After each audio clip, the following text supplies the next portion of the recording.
चलिए फ्रेंड्स, तो स्वागत है आप सभी का अपना यूट्यूब चैनल हम्बल स्टडी में। आज हम आप लोग के लिए लेकर आ गए हैं क्लास 12th का हिस्ट्री का विषय ऑब्जेक्टिव, जो कि एग्जाम में हर साल पूछे जाते हैं। तो बिना समय को देरी करते हुए वीडियो को शुरू करते हैं। वीडियो पसंद आए तो वीडियो को लाइक और चैनल को सब्सक्राइब जरूर कीजिएगा। प्रश्न संख्या 1 क्या कर रहा है, ध्यान दीजिएगा। बाबर द्वारा कौन सा ग्रंथ लिखा गया है? बाबर द्वारा कौन सा ग्रंथ लिखा गया? Option A Akbarnama, B Baburnama, C Humayunnama और डी जाहिरनामा। तो आप लोग फटाफट से कमेंट में उत्तर दीजिएगा। इसका राइट आंसर हो जाएगा ऑप्शन नंबर बी बाबरनामा। क्या होगा? Option number B Baburnama. चलिए प्रश्न क्या 2 की तरफ चलते हैं। मुंडा विद्रोह के नेता कौन थे? मुंडा विद्रोह के नेता कौन थे? Option A Birsa Munda, B Kanhu Munda, C Sidhu और डी गोमधर। तो राइट आंसर हो जाएगा option number A Birsa Munda ही होंगे। मुंडा विद्रोह के नेता कौन थे? बिरसा मुंडा।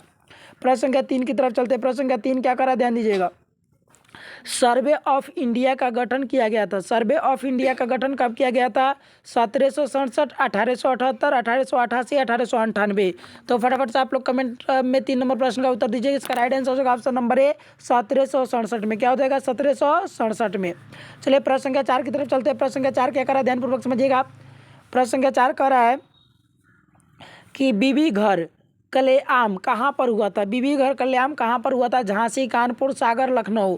तो 4 नंबर प्रश्न का फटाफट से आप लोग कमेंट में उत्तर दीजिएगा। चलिए इसका राइट आंसर आपको बता दें, ऑप्शन नंबर बी हो जाएगा, कानपुर हुआ था। कहाँ हुआ था? कानपुर में।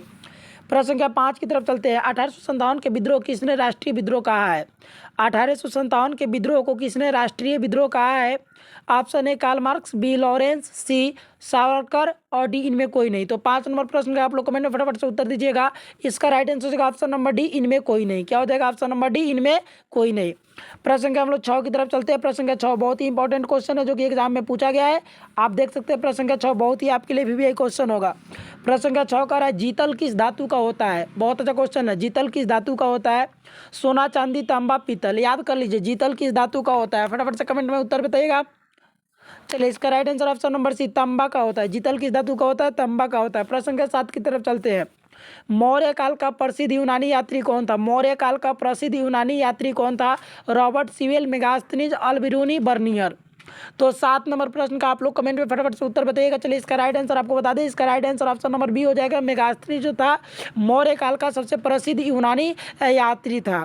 प्रश्न संख्या 8 की तरफ चलते हैं। प्रश्न संख्या 8 आपको स्क्रीन पर दिखाई दे रहा होगा। प्रश्न संख्या 8 आपको स्क्रीन पर दिखाई दे रहा होगा कि अंगुतर निकाय के अनुसार महाजनपदों की संख्या कितनी है? अंगुतर महानिकाय के अनुसार महाजनपदों की संख्या कितनी है? 8 नंबर प्रश्न का कमेंट में फटाफट से आप लोग उत्तर बताइएगा। ऑप्शन ए 8, बी 16, सी 32 और डी 64। तो आपको बता दें इसका right answer option number B हो जाएगा 16। क्या हो जाएगा? Right answer option answer number B 16 हो जाएगा। महाजनपदों की संख्या कौन कितनी है? तो आपको बता दें राइट आंसर हो जाएगा ऑप्शन नंबर बी 16। और सबसे महान जनपद जो होता है मगध जनपद होता है। आप लोग इस चीज़ को ध्यान रखिएगा। चलिए प्रश्न संख्या 9 की तरफ चलते हैं। प्रश्न संख्या 9 क्या कर रहा है?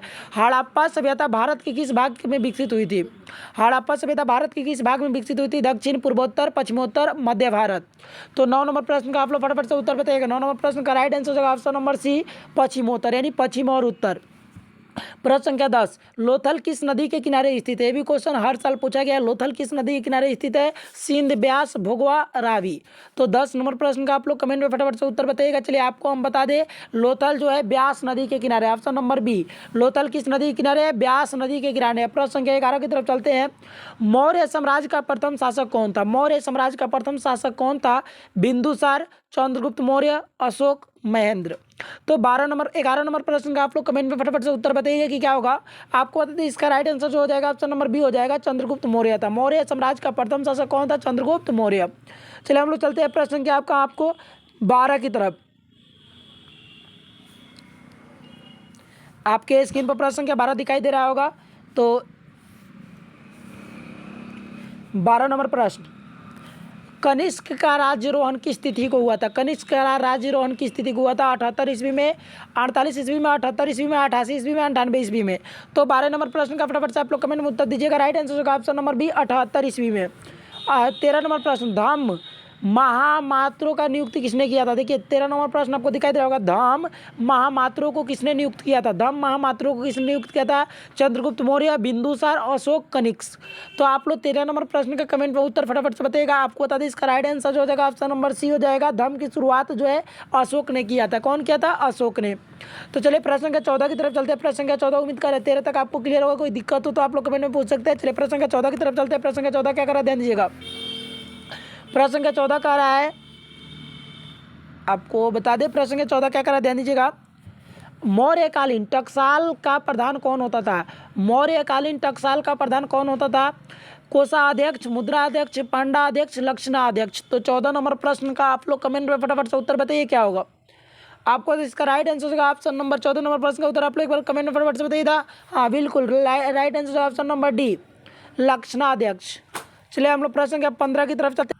चलिए प्रश्न 15 की तरफ चलते हैं। 15वां प्रश्न क्या करा? अर्थशास्त्र और इंडिका से किस राजवंश के विषय में जानकारी मिलता है? मौर्य वंश, कुषाण वंश, सातवाहन वंश, गुप्त वंश।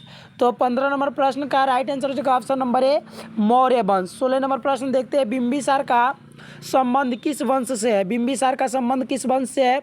हर्यक वंश से, गुप्त वंश से, मौर्य वंश से, इनमें कोई नहीं। तो 16 नंबर प्रश्न का कमेंट में आप लोग फटाफट से उत्तर बताइएगा। राइट आंसर ऑप्शन नंबर ए हो जाएगा, हर्यक वंश से।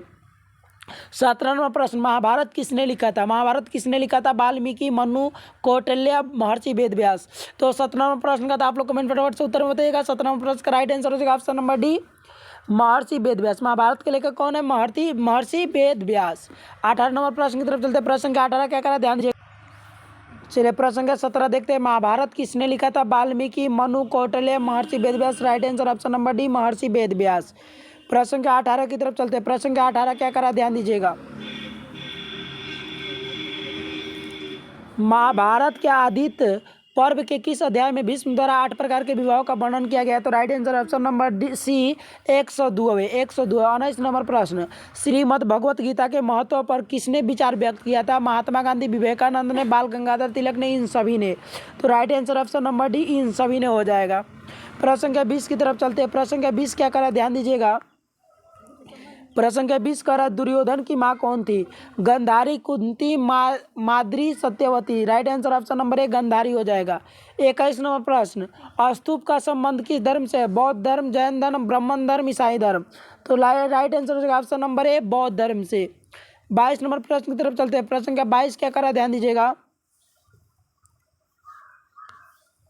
22 नंबर, महात्मा बुद्ध को ज्ञान की प्राप्ति कहाँ हुई थी? लुम्बिनी, बोधगया, सारनाथ, कुशीनगर। राइट आंसर हो जाएगा ऑप्शन नंबर बी, बोधगया।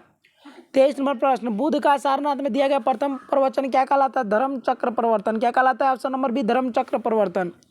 चलिए आपको बता दें ऑप्शन नंबर हम लोग चलते हैं कौन सी 24 की तरफ। प्रश्न संख्या 24 क्या करा ध्यान दीजिएगा।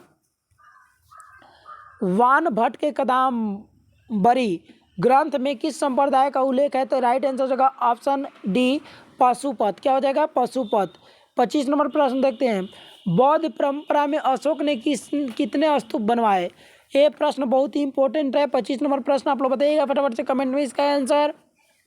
Right answer option number D, 84,000। उम्मीद करते हैं वीडियो पसंद आया। वीडियो पसंद आया तो वीडियो को लाइक और चैनल को सब्सक्राइब जरूर कीजिएगा। अपने दोस्तों में जरूर शेयर कीजिएगा। मिलते हैं फिर अगली वीडियो में। Bye bye.